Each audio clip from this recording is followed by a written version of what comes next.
حصريا على قناة سمو التغالب. الله يعز الملك سلمان رمز النصر، قاد السفينة وطاقمها وربانها، هذه السعودية بعيني وهذه قطر، واحب من حبها كله علشانها،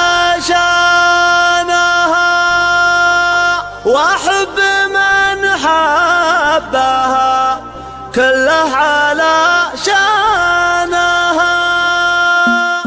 سلام يا دار فيك اغلى وعز البشر، يا قبلة المسلمين وخيرة اوطانها، يا قبلة المسلمين وخيرة اوطانها. المملكة دينة للمجد واهل الفخر، بالسيف الاملاح حموها واعتلى شانها، بالسيف الاملاح حموها واعتلى شانها. سلام يا دار فيك اغلى وعز البشر، يا قبلة المسلمين وخيرة اوطانها، يا قبلة المسلمين